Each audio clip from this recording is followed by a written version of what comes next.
Hey guys, welcome to The Identity. Thank you for tuning in. My name is Samuel Mangin. Now, today's particular episode, we'll be talking about celebrations.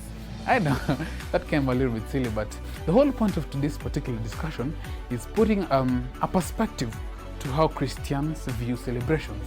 Now, when I'm talking about celebrations, you can imagine the range of celebrations we're talking about. We're talking about weddings, festivities, things like that. Also talking about even birthday parties, and there's this new thing called baby shower and stuff. Yeah, I'm still yet to understand what exactly it's all about. But that said, we'll be having a discussion putting Christianity, having an in-depth look on celebrations from a Christian's lens, and why most of us are always skeptical. Ukifika party flani, I don't want to be looked like this, I don't want to be felt like this. You know that feeling. I'm sure you know that feeling. So we'll be talking about that, but first we'll be having a Zoom interview where we'll be talking to some guys who have had a fair taste of celebration and a fair taste of skeptics who are going to talk about their experience. So we'll first have the Zoom interview, then later on we'll be having a panel discussion where we'll be having a pastor and some young guys who really love good times. So if you really like good times, this is a place to be. Thank you for watching The Identity.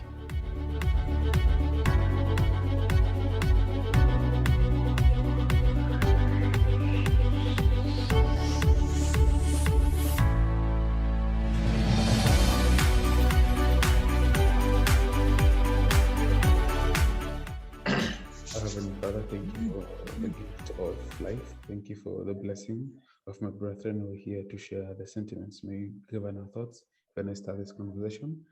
May you give us 20 good minutes of healthy conversation that people are going to actually benefit. Pray the short trust and believing in Jesus' name. Amen. Amen. Hey guys, welcome to the show. Now, quick one. We're talking about Christianity and celebrations, and I'll start off with you, Samboya. For the guys who are watching at home, I have two of my good friends, Moses Tumbo and Samboya. Now, Samboya, of late you have received, let's say, heat on how you get to express yourself in social events and stuff like that. What do you make of it? Though, good morning. I don't know the time right now as it is, but we are grateful for whatever it is that we have. What I can basically say about social events is it's taken a different turn, and most situations as we're in as Adventists, there is a certain way they expect you to behave, regardless of the personal that you have. And it sort of pushes you in some corner or a circle where you're not free, you're not the person that you are, and at the same time you have to struggle. It's always a bit. So when you're that person who is outgoing in events and doing 1, 2, 3, you're considered the offshoot. And the people who are well reserved in such events are considered the people who are holier than thou and Sam, I'm having a challenge kidogo with your audio. I probably can check in even as I bring in Moses Tumbo. Moses, so what does this tell? What does this tell of us as Adventists? Does it mean that you're not supposed to be all these jovial people? Because you're Adventist, you're supposed to become collected junior Rusi. The best thing you can do is ali and sit down and eat. What does it tell of us? That's very interesting because I nearly wanted to interject on some Boya's point and ask if our church is for phlegmatics, not extroverts like me.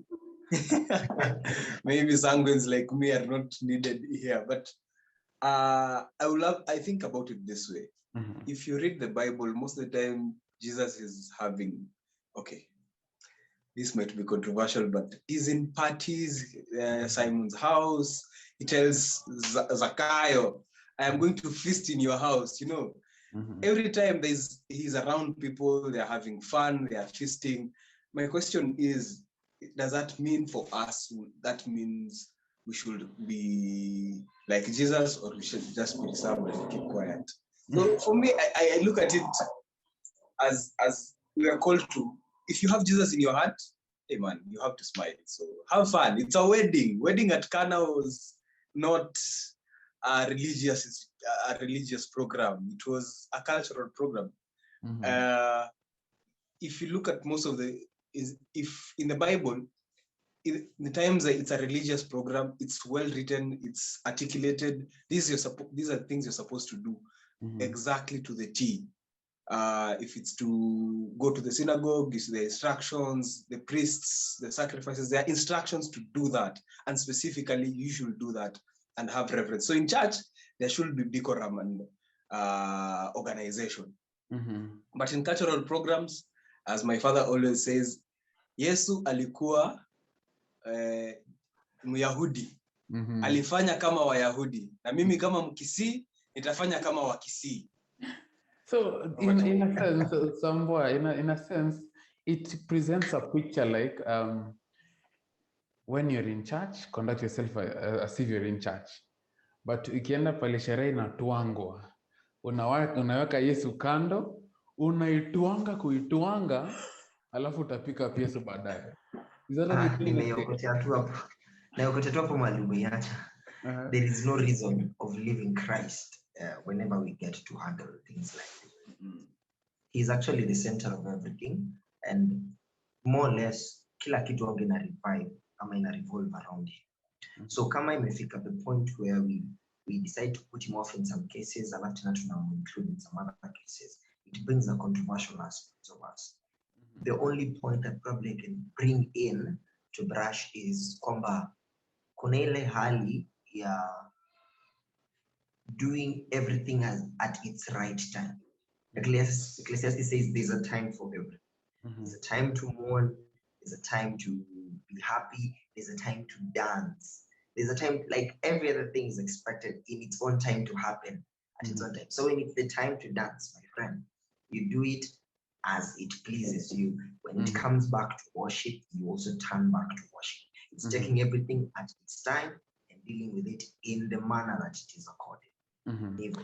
Now, there's this. Let's talk about these stereotypes, because I think I started off saying that you have received some backlash over how you express yourself, and most of the times in such events, you hear people say, "Church board."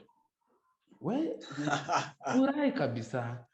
Church board. Church board. Have you been exposed to that? Because I know for sure someone's been told that more than once. I've heard that. Okay, for me personally, I've not been told about church board. I do not really fear church boards. But well, the idea is whenever, most of the time, for Adventist friends, you will know that you will relate to this. You're in a wedding. We're now singing cultural songs and people are dancing vigorously, vizuri. Then someone says, hey, after this, next Sunday, church board ni wewe. So I've had that, and it's very interesting because now we are also as a church, we are also cautioned about legalese and making it a checking point. You know, you are wrong on our church is mostly known for we are cautioned about our church being known for what it is mostly against than what it is for. So for so many people have forgotten what the church stands for. We just know what the church is against. Okay, Sam, let me bring into that voice. Then how do we get to deal with these stereotypes, and how can we, express ourselves cautiously, understanding the times and still know how to deal with these stereotypes? I think kitu yenye most of the time sisi huwa tunasahau ni those elders when you wanaketi in church board, they are still also human beings. That's one thing that has to happen. Now, we only involve the church board members when we probably see like there's a problem. And we are making it look like we are not sinners who are saved by grace, or we don't want to understand human beings as people who need a savior. We only look at them as people who are already condemned into judgment. So that is one of the way dance to a church board we always matter some of these things because of the way we have been raised and even the perception that we get to have. But we also don't get to consider that there's always an aftermath of literally everything. And wanasemanga kiendacho kwa mganga hakirudi. There's some actions that we probably are doing that might have a ramification on how people get to perceive us. And as Tumbo has said, we have been so used to living in a toxic environment that anything that is good is is so bad to us. Literally, no one trusts when you do something that is so great because I feel like there's something you would want in return. And that is mahali umefika. You cannot be able to have fun in Christ simply because someone has got a stereotype that ukimaliza hapa ni church board. And after all, matters that are discussed in church board, they are matters that are for the well-being of the church. It's not like a jury that is there to proclaim, to give out judgment based on the action that you guess you are doing. So it is early that you also realize that most of the things that we tend to want to lean on, we are giving them a very different purpose from what they're supposed to be doing. And if at all there is anything wrong that has happened, it's not first of all to be rushed to church board. It is a matter of understanding the problem, bringing the persons, speaking to them. When probably it escalates, even the Bible has given an outline that you're supposed to be following. It is easier to continue in that manner. But easy stereotypes, they are always there. We always receive them. Our question is, are we always putting them in the right context? Also something to add to it. For this case, we're going to promote the stereotype.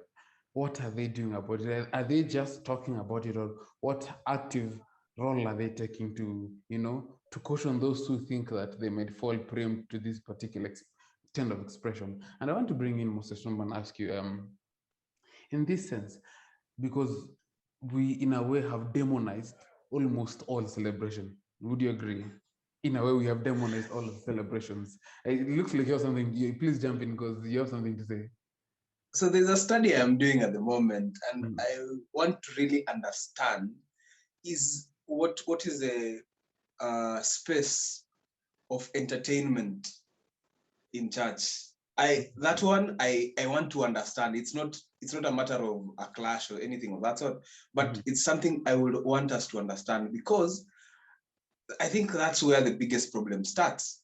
There is worship, there is praise, but there's this entertainment space that the church has not either taken care of the vacuum, that anything else that comes, of course, from Satan, and anything else that shows up takes that space, because there is a vacuum of entertainment. So first, of course, we don't need to do some crazy things, but when it's a cultural affair, it's a celebration, a wedding, circumcision, anything that's cultural, do we demonize it now because it's not because the pastor will not be there, or the pastor is not in control of the reception of the wedding now, because his time ended in church when the vows were being said.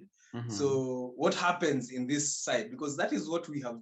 You see, we have now created ideas and ways of solving that thing.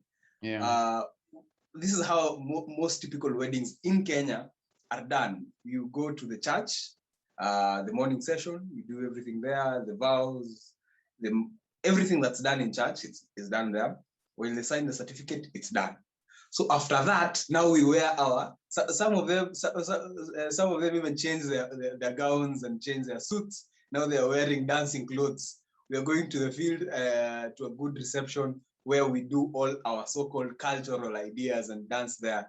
So this separation, is it supposed to continue like that, or are we doing it right? Or because sometimes, as we've already talked about, now in the reception, someone tells you, when we dance to church board in Akungoja, you see? So there's a conflict that I think as a church we need to work on. I'm curious to hear how your study is going to go regarding entertainment in the church. And hopefully when you find your findings, you'll be able to share with us. Sammy, let me bring in, even as we get to conclude in this first particular segment. So generally, what attitude should we as Christians have in regards to celebration as a whole? Because we have very many celebrations. We have holidays, we have Christmas, we have weddings, we have very many celebrations. What attitude should we Christians have? I think the first attitude is the aspect of doing right things at the right time, and just being there to understand how they work. Because you see, the problem is we might get to kuweka problems ama shida mahali haziko. If it is a celebration that is given to us, probably like the Passover, the same way we hand over the Passover with the justice it deserves, is the same way we need to handle marriages and the celebrations with the justice that they deserve. And we also need to understand that most of these things, if you probably notice or study well, there's some things that just cropped into our part of our celebrations, which are not necessarily what you're supposed to be following. And sometimes they say we perish because of lack of knowledge. So first of all, our attitude should be, if this is something that people have given animosity about, do your research, get to know which one is it that you're supposed to be able to do. Now, if you're doing it, how exactly is it supposed to be done? So that at least when you're unajua, I am doing it from a point of information, from a point of knowledge, and from a point of Christian aspect.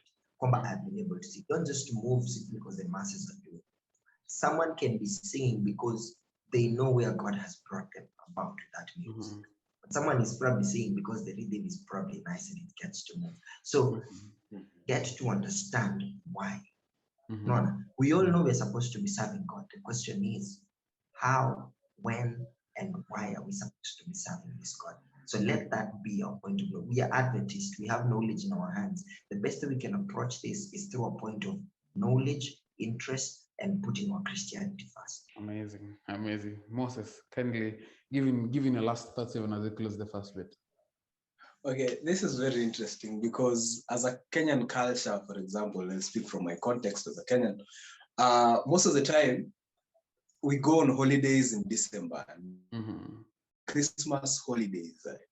We go to Shags, we go to Chinjembuzi, do all that pertains to holidays, but at home. So, and this coincides, of course, with the Christmas time. And as Adventists, we don't really, we know the truth that Jesus wasn't born on 25th December. We know that. Everyone knows that. The question would be, if we are celebrating Christmas.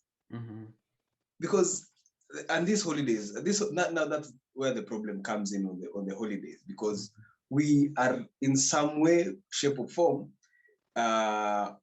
celebrating the period, but not the holiday as the day.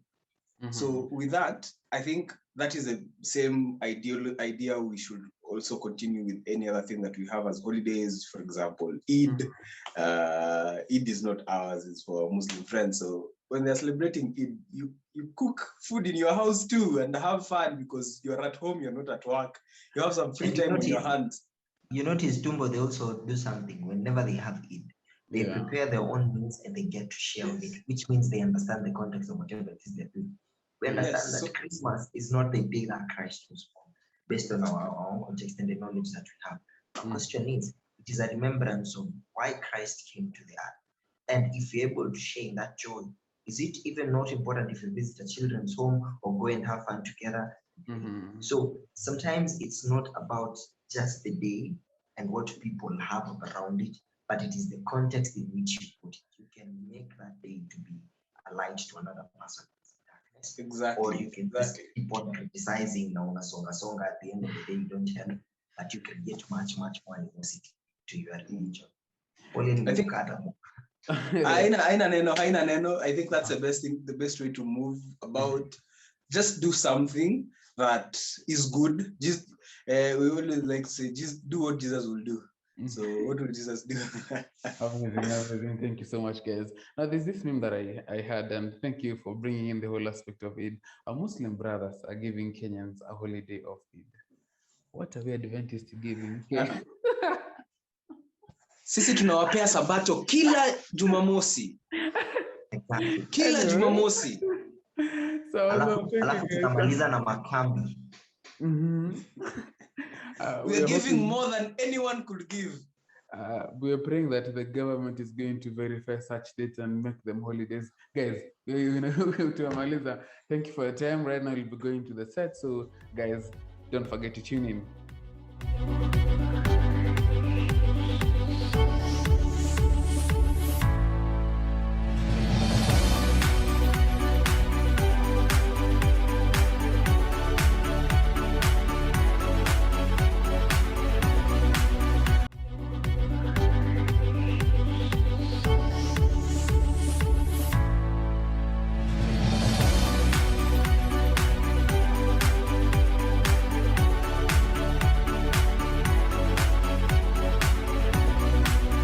Welcome to The Identity. Now, picking from what has been discussed, I don't know when you're going to have an end of this discussion about celebration, but luckily we have an amazing trio again who are going to help us understand this further. We have Pastor J.P. Mayua, we also have Effie Atieno, and we also have Herman Tambo. Welcome, guys. Thank you.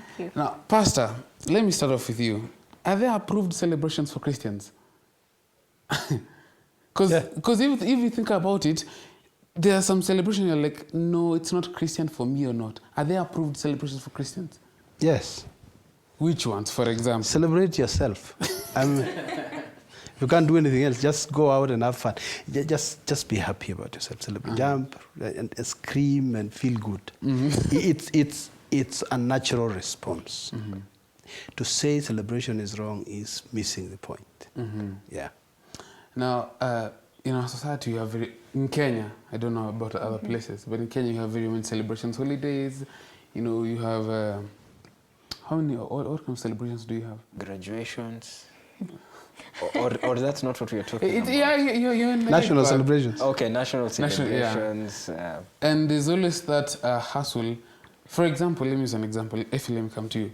I don't know if you've met this struggle where you're a Christian, you want to go to a particular celebration, but then there's a particular attire you have to wear. And you're like, am I portraying a Christian image? Have you had that struggle before? Yes, quite a lot actually. And I think it's even worse being a female. You know, for a man, you just put on your pants and your t-shirt and you're good. But there are some celebrations that you have to dress a certain way. For example, let's say in school, we have like an end year party and things like that, and there's always a theme.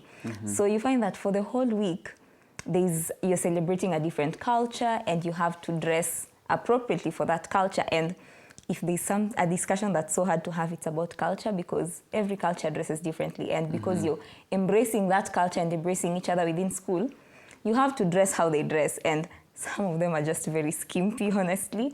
But you just have to do it, or you are left out of the entire celebration. And yeah, it becomes hard because you question whether you'll be Christian enough if you dress that way. When you're going through that, how did that make you feel? I just start questioning myself and my Christianity. Like, is me being a Christian more about how I dress? That's why we have creeping compromises. I'm like, see, I just wear, it's only for one day, you know. But at the end of the day, there's this person who looks at me and is like, in Nazarene, there's one person we know is an Adventist, and that is Effie. So, you know, if I do that, this image is already tarnished. So I have to be really careful.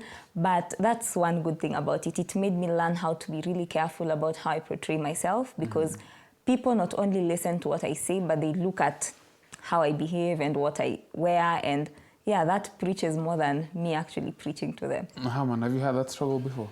No. The way she said, as a man, it's not too difficult.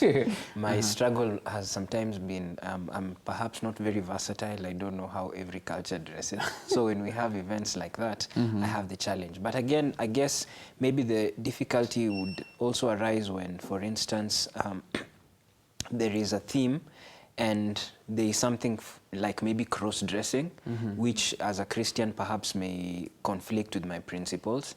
And you ask yourself, do I just dress the way I want to dress and go for the celebration or the party either way? Or do I just decide not to show up at all because I'm going to look different? So I guess maybe that would be considered a struggle. JP, let me come to you. So where do we draw a balance with all this? Especially in the element of dressing. This brings us to the huge discussion of culture, whether Christians should be culture affirming or culture refiners. Correct. It's a big debate in theology. Because the reference point is Jesus Christ. Jesus was God and in the beginning and was God when he came. But what is this he did to come here and yet remain God but man? So how did he fit? Did he adapt, or in order to fit, or what is incarnation? What is it really? What is incarnation? And it's a big debate, trust me. It's a big debate. It goes as far as, did he take the nature before Adam sinned or after Adam sinned? Because this was a sinful place. It's a bad place.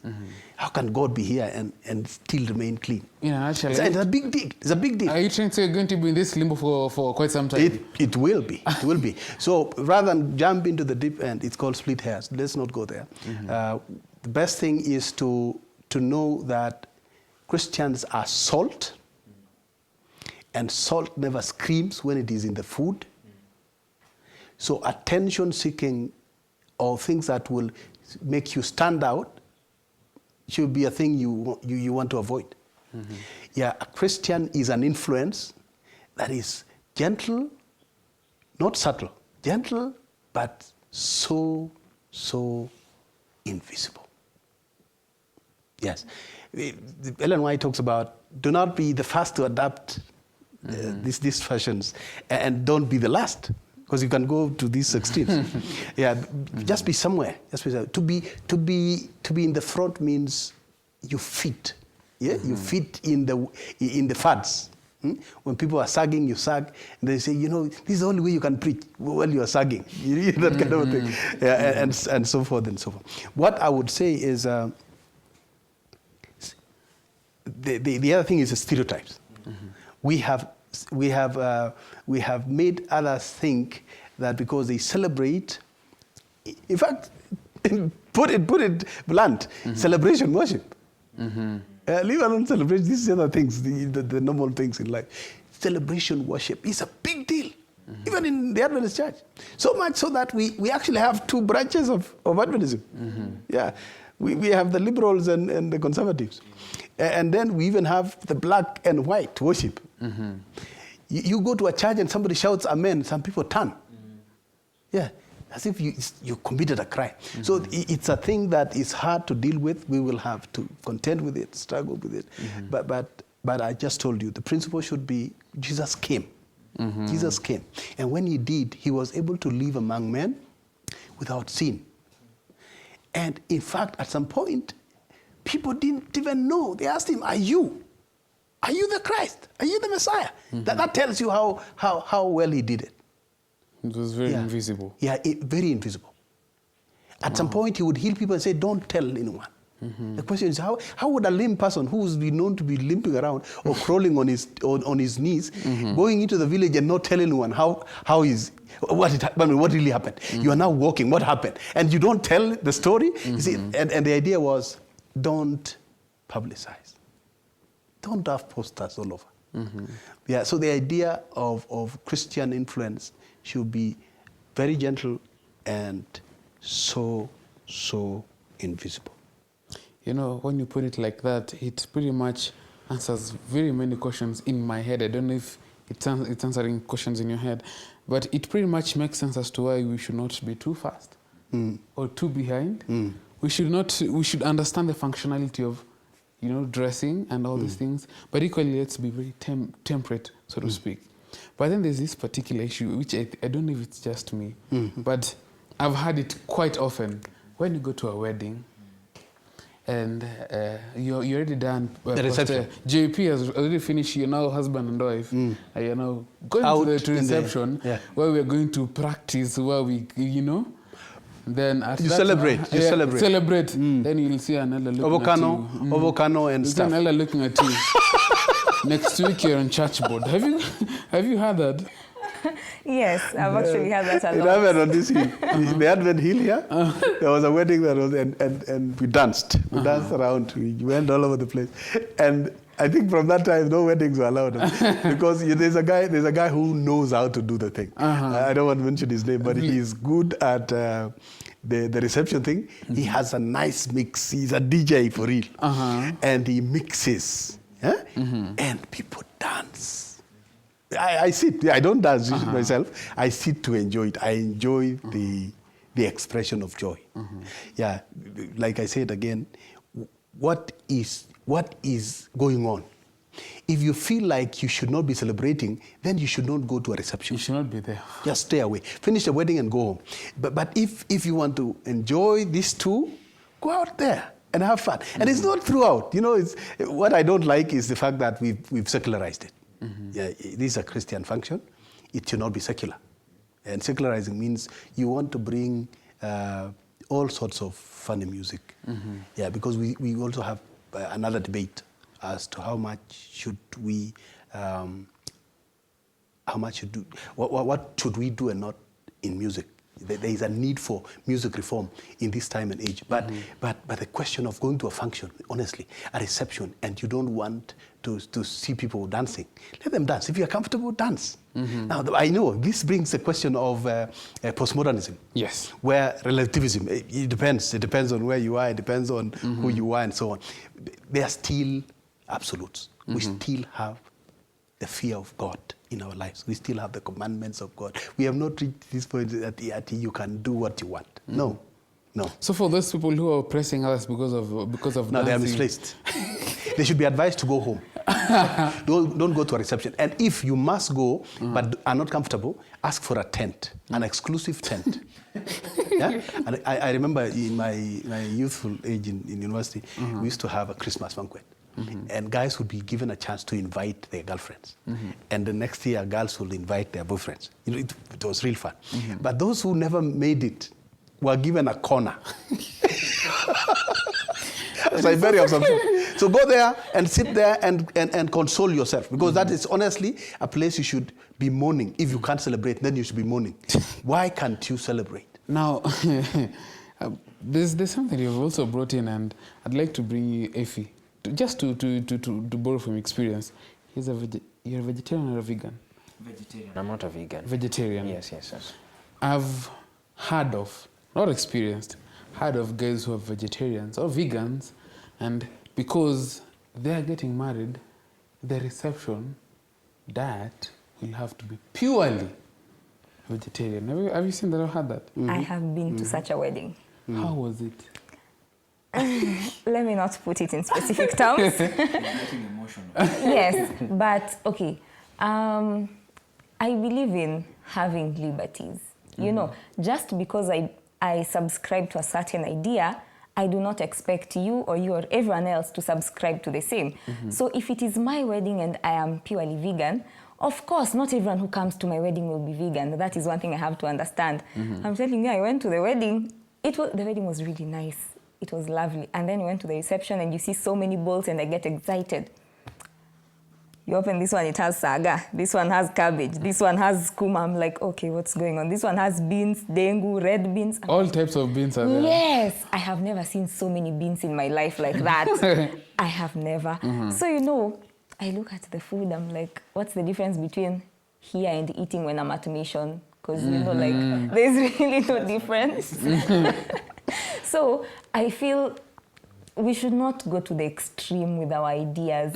Just because it is a celebration, understand that you have friends from all walks of life. Friends who are vegetarian, some who are vegan, some who are, let me not say carnivorous, but those who can't touch vegetables. There are people like that. So you have to come to have your celebration or whatever from a point of people are coming to celebrate me. And if they are coming to celebrate me, I should also be able to accommodate them. It's just being accommodative, you know, and understanding that not everyone will do things the way I do. So I let them do it the way they do it, the way what makes them happy. And that's just the essence of it. As a vegetarian myself, I think I am a bit of an authority to speak on this. There's a balancing act, okay? On one hand, this is their wedding. They can do whatever they want. But on the other hand, the way she said, you are hosting people who have different convictions from you. Now, what would I do?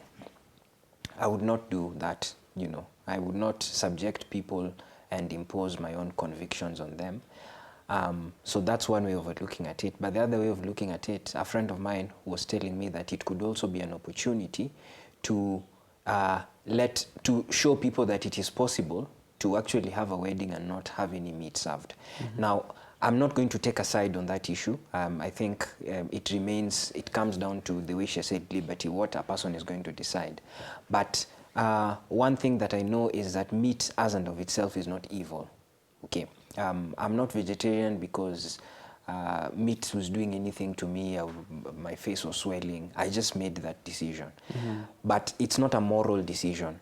You know, it's not an imperative that God has put on me that be vegetarian or else. You know, if someone else decides that they want to eat meat, it is very allowable. The only thing we know in scripture that has been expressly said is that there's clean and unclean meat. Now, in that case, it becomes a moral issue. But if people want to have chicken, serve them chicken. If they want to have beef, mutton, whatever, as long as you observe the highest standards of hygiene and you know, that type of thing. And anyway, the way she said, sometimes you have people who are coming from Ushago, coming for your wedding. Sometimes you have relatives who are not Adventist. You know, it's good to be accommodative. Yeah. Now, Pastor, we in the festive season. Okay, in the festive season. Just to add before you Okay. I agree with the sentiments. It's wrong to have a function that you have the liberty to invite people and you want to rub things into people's faces. It's not right. There's a time to preach and there's a time to have a wedding. So if you create the impression that you want to preach them, we have to preach, man, we have to preach using food. Every opportunity. You're being foolish. You're being foolish.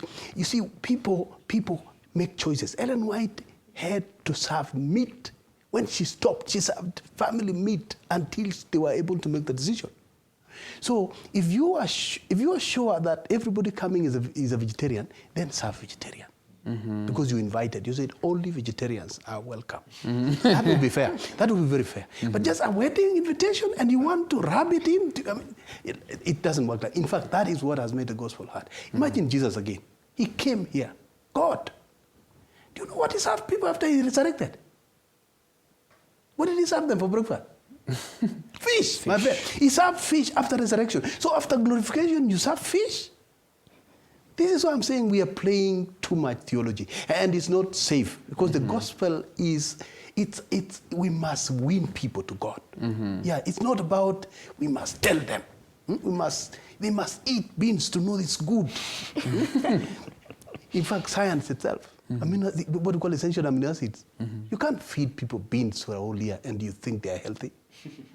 Yeah, so if you want to serve vegetarian, then have the option. There's a table where people can say, if you're not vegetarian, you can serve. And the idea is to respect them. Yes. But they will want to say, what is it that makes these people eat this?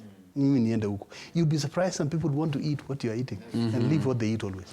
Yeah, so being smart, being wise is what the gospel calls for. And the example is Jesus Christ. The Lord served things you would not imagine.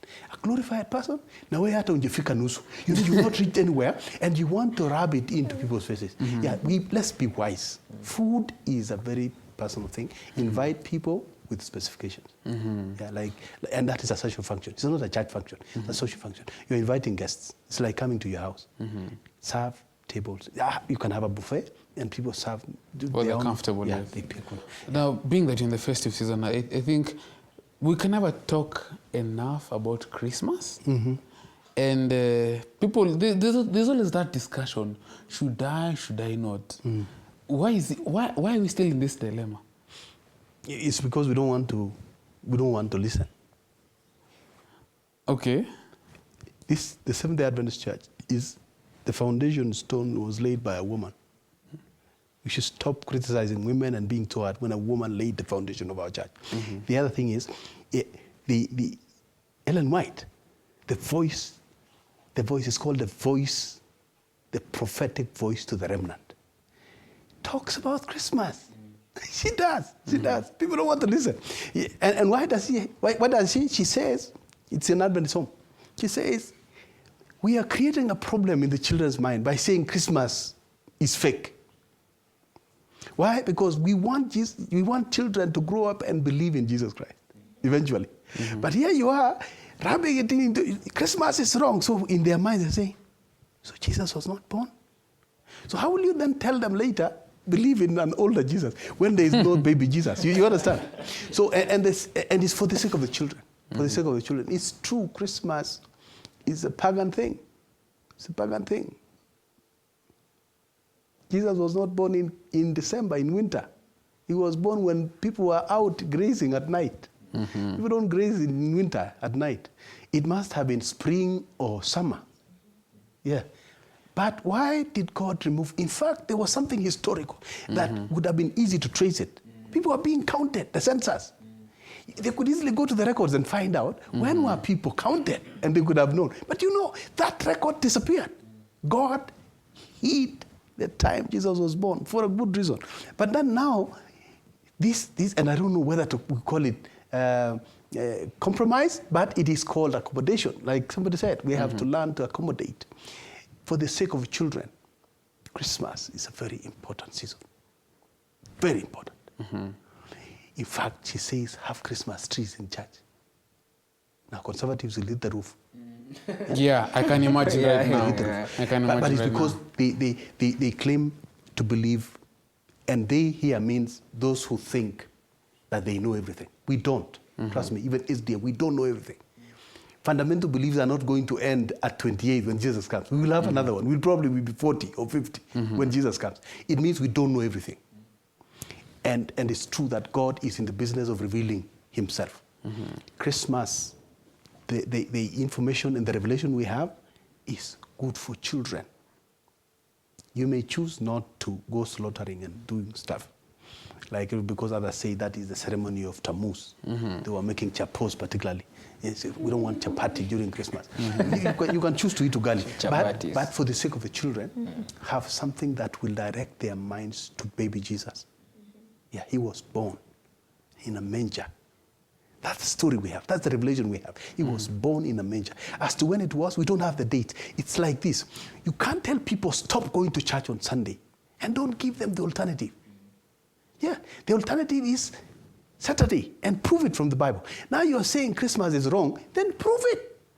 Prove it. Say it is June from Scripture. If you can't, then silence is eloquence. For the wisdom of God dictated that that date is hidden. Then let's go with what is there. And the spirit of prophecy says Christmas for children is an important thing. And it's understandable. It makes a lot of sense. Let them build the faith in baby Jesus so when they grow up, they identify with the Jesus who grew old. In fact, Luke says, and Jesus grew in stature and in favor. Yeah, pleasing God and pleasing men. That children identify with. A growing Jesus. He starts with a birthday. And birthday is a crazy thing for children. So don't kill your children. Don't destroy faith in the Lord by killing Christmas. It's a completely unnecessary war. Wow. You know, these are topics which I always like ending by telling people just go do your study. Don't take our word as the gospel truth. Go do your study. Even as you come to close, what would you like to finish up, Harmon? I would say celebrations are good. They are not, as and of themselves, they're not evil. It comes down to what is done and how it is done. And I believe that every person has a conscience and a mind of their own. And the Bible is right here with us, and we can discover for ourselves. Jesus was very social. You read from the Bible, the first ceremony he ever attended in his public ministry was a wedding. So he was very social. He knew those were places to meet people. And maybe I would also say Christmas is one of the few times in a year that you can talk to someone freely about Jesus without it feeling funny. So we can take advantage of these holidays and these celebrations to just love people and to share whatever we have with them, but also to tell them about Jesus. Amen. Yeah. For me, I think specifically about Christmas, Christmas has not only been a symbol of the birthday of Jesus, but it's a symbol of family reunion. You know, after a long year of hard work and being away, everyone in their own places, this is one of the few times in a year where people actually come together in a family. And the moment we have that at the back of our minds, that we are celebrating us being together at this point, I think all this argument at some point ceases, because we learn that we're celebrating family and we're celebrating each other. So for me, the bottom line is the essence of it is coming together and celebrating together, which is what happens in birthdays and weddings and whatever kind of celebration. So the moment we take that time and see and appreciate it for what it is at that point, we can actually use it as a platform for ministry, because the moment we start putting labels, so it's a pagan holiday, there's no way a child will understand that. You know, like there are times some Christmas finds me when I'm on mission work, and I teach children. So one time a child asks me, mbona nyinyi fanyangi Christmas? So here, you know, you're teaching them, they're there dressed all nice waiting for their parents so that they can go to the market or wherever they're going. And in my head, I'm like, should I just tell her? And if I'm telling her, what am I even telling her? I can't start telling her about Tammuz and Jeremiah 25. I can't do that. So I just tell her, birthday ya Yesu, nyi muende tu celebrate, lakini sisi tunaona tunachunga watoto bado. And that was it, because there was nothing else I could tell a child. Because the moment I destroy that idea that Jesus was born, then did he even live? If he was not born, he did not live. Wow. So you just have to leave it at that. Don't kill baby Jesus. Yeah, don't kill baby Jesus. Yes, don't remove it. Because the Bible Yes. talks about he was born. It's a fact. Jeremiah says, you see, it was, but you know, it says the 25th day of the 12th month. You know the 12th month in the Hebrew calendar? It's not Christmas. We even become foolish. We do what we call, I suggest is you plant meaning. The 12th month is not December. December is Deca month. Deca means 10. December is the 10th month. So when you rush to say the 12th month means December, then you're again misapplying the Bible. Just like people rush and say, Moses said, men should not put on women's clothes, and you think it is talking about trousers. It's not. Wow. I mean, For next season. next episode, as you can see, there's clearly much we're going to talk about. And I think this also goes to an experience which I had once, that there was a public holiday and somebody asked me, "Hiyo ni nini? What is that? Is it in the Bible?" Oh my. Oh. You know, let's not kill baby Jesus. There are elements that we can seek to understand further. But even as I said, we are not the Bible. Read for yourself. Have this conviction for yourself, for you to be able to understand the meaning and why we speak of these things. Thank you for watching.